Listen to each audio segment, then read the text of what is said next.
Hello, and welcome to another episode of the Toon in 10. And we've got the full complement today. Everyone's here. My name's Adam.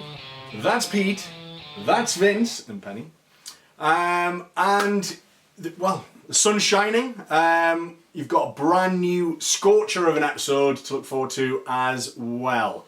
So let's crack on. First half, 5 minutes at the go. With the sun shining, let's just talk about the positivity around the place, shall we? 5 minutes at the ready and go. So to kick off, we've sold 33,000 season tickets so far this season, which is more than we did last season. It's probably more than most average attendances in the championship. Yeah. Is this the Rafa effect? Is this Newcastle fans finally being able to show anybody who calls us deluded or fickle what a show of support. It absolutely is. It's completely to do with Rafa. I mean, people will point to the 10%, but it's not.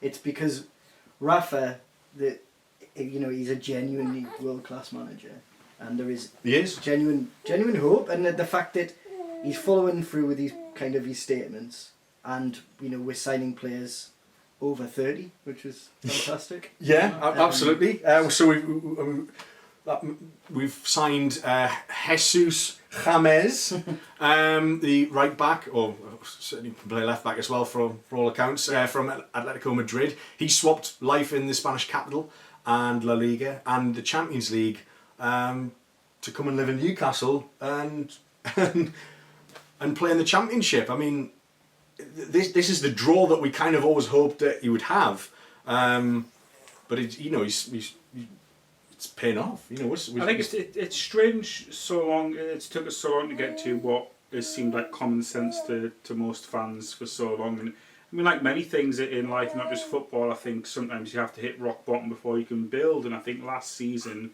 was probably our rock bottom. I think it was worse than the season that we went down last, because the season went down last. There were lots of reasons for it, changes of manager, Keegan walking out. It was a mess, yeah. Yeah, but this time, I think such a depressing season in general with McLaren.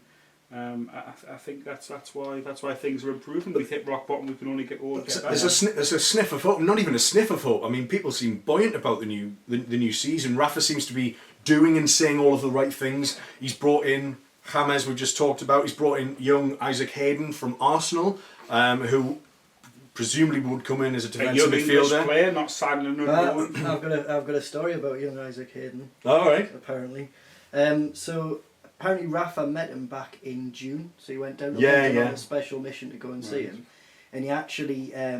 So what this Hayden said is Benitez had compiled videos of what he'd done, and he said what he's good at and what he can improve on. And basically that's why Hayden saying, because he's he went to that much effort, sat with him for a couple of hours and said, look, this is what you're good at, this is what you... And it's that kind of thing, that's why he's so good, because he lives and breathes it. Yeah. And he was living and breathing it before, because I thought he was going to go once we got relegated. Yeah. But there was people saying, well, he's actually, the way he's talking and what he's doing, it suggests that he's building to stay for a long time, but I still thought, nah, someone will take him, but he hasn't, he stayed there. I mean, little stories like that is incredible. I mean, I know that he'd sort of sat down with him 2 hours in that interview with Hayden himself. But the fact I didn't realise that he'd actually compiled a compilation. Yeah. So for Isaac Hayden to be here back, what he probably knows himself and he needs to improve upon, and for Rafa Benitez to say, just to take that time. I'm there. I know exactly your strengths and weaknesses, and I'm good. I think that in itself is gonna, there's only one place he would ever want to be. Absolutely, after saying that. Absolutely. I mean, what a way to make him just feel like, wow, this guy values me. He seems like even kicking a ball. Yeah. At the club, it's amazing. And he seems he's a tall guy. He seems like almost. Where will he play? A defensive midfielder, I think, as a holding midfielder. Do you think he'll start for us? Do you think he'll be a regular starter? It's one of those. I guess you don't know. He was sort of every other game on the bench. I mean, he was a good utility man for them. He probably wouldn't. I would probably say he wouldn't start the first game. I think it's one of them who might play himself into the team. I think call back Shelby as the middle two. Yeah, I guess so. I still expect Toon to go, to be honest. Of course, you have to go to China, surely. But yeah, I mean, I think there's just a big there's a big lift around the place. There's a good initiative to get the flags reinstated at the Gallagher corner as well. That seems to be getting a lot of traction as well. So it's I like brilliant. these videos from the island trip as well. I think the PR of the club has stepped up over. Yeah, the social voice that they've got is a lot In better. I fairness, think. though, we did say this. I remember when McLaren first came in. I thought the PR was reasonably good around him coming in. Considering I wasn't a big fan of McLaren, they actually made quite good noises then. But it's a total. But it's Rafa Benitez, and he's following through. On the board. Absolutely. Is Rafa on the board? Yeah, He's running the place, isn't he? It doesn't matter really, one way or the other. But feeling's good. Feelings are positive. It's brilliant. It's feelings good. Feelings good. Do-do. Do-do. No. Rafa and the team, you know what he means. Yay. We'll be back after this.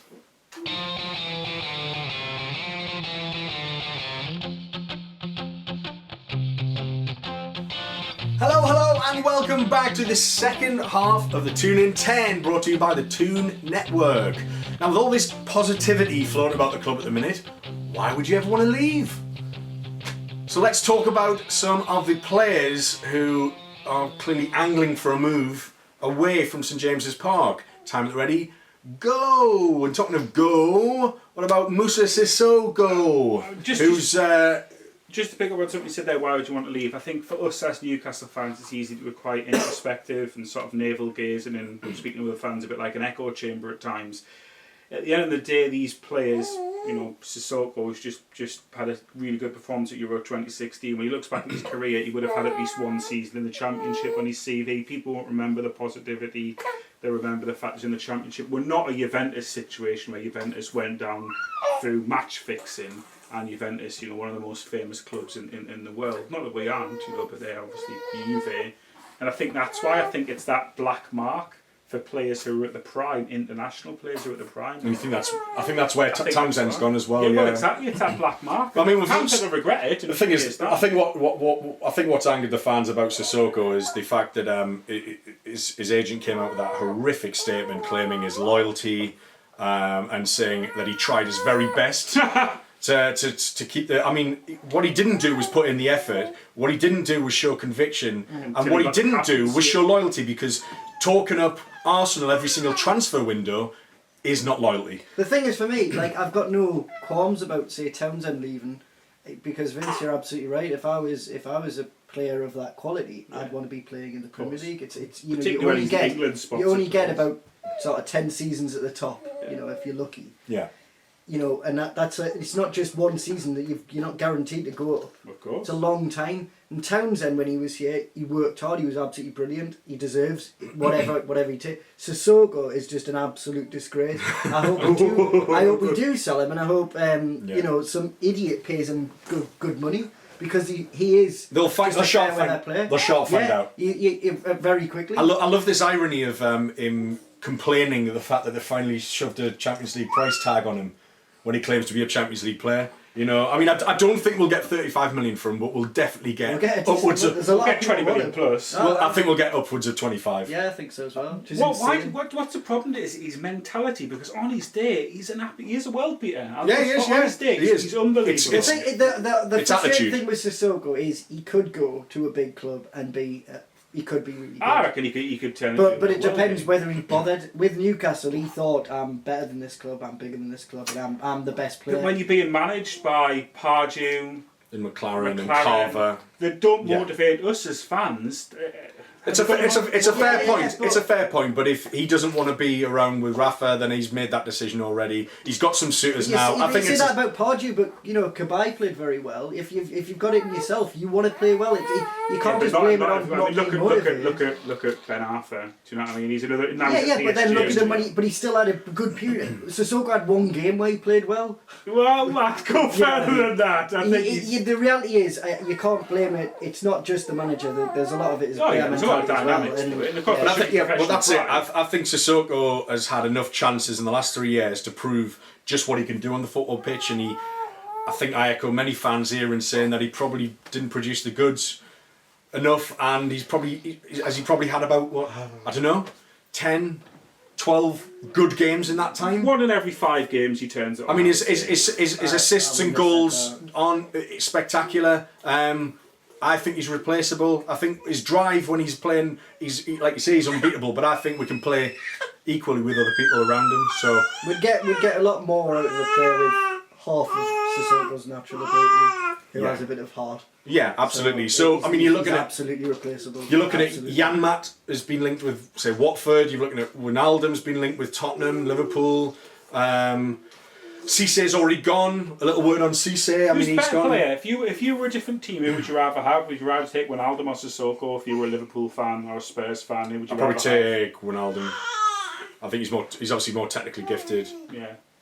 And I think Liverpool don't really play the physicality way, which is why Benteke hasn't worked, why Carroll didn't work. I think they need mobile players like Wijnaldum. But I mean, a little word on Cissé. His record is about 1-3 in the league, which I think is pretty reasonable given how he was in and out the team, a lot of injuries. He's taken a lot of stick. I think he should stick because of how well he started. Like that half season was goal was unbelievable. And we were thinking, bloody hell, this guy's like new Andy Cole. Yeah, That's it was. Absolutely. And then he almost did too well, and then went off the ball. Yeah. It made it look like he dramatically went off the ball when in reality 1-3. He overachieved initially, but good luck to him anyway in China. Well done. He did us well. I think he did us well. He always tried. Yeah, I think that. Yeah, and he seems to be a reasonable guy as well. Does a lot of charity You're talking work. about Sissoko. Sissoko did have games where he didn't try. Cissé always tried. He might not have worked out, but he was always running. He was always harassing people, making an effort. Yeah. If he just could learn the offside rule, he'd be all right. He took a gamble. He's a gambler. But yes, I found it very funny as well. He was just having a good time. Had a good time. Had a great time. Those last minute winners as well. Did you see the video about him saying why he always smiles? He says, "Oh no." He was asked why do you always smile? He says, because I love football and I'm playing my hobby for a career. He says, why would I not be happy? There's so much hatred in the world, so that's why even when things aren't going well on the pitch, I'm still smiling. So I think a lot of fans attribute that to him not caring, but he's actually saying, well, look at my life, I've got a good life. And I thought that showed him, like you say, good charitable person, decent guy. Good credit. Yeah, that's crack on. That's a pretty reasonable attitude. You'll tear up that Chinese league way. With Pella, Graziano Pella. Oh, is he the same team as him? He's not, but he's. I was going to say what a strike force. But Graziano Pella's like about the fourth or fifth best player in the world. Do you know what? Oh no, that's Hulk maybe. Pella's in the top 10. Yeah, it's not the Chinese league, but they've got some decent players. Like Tessera went there, and they get. Well, apparently no one turns up to the games. Like there's not many people actually watching the game. But that was America. Used to be like that, and then it picked up. Anyway. Right, well, thanks very much for joining us on this latest episode of the Toon in 10. Penny's been reasonably well behaved as well. She's canny. I've been Adam. That's been Pete. That's been Vincent Penny. And we'll see you next time. Cheers, guys. Bye. Bye.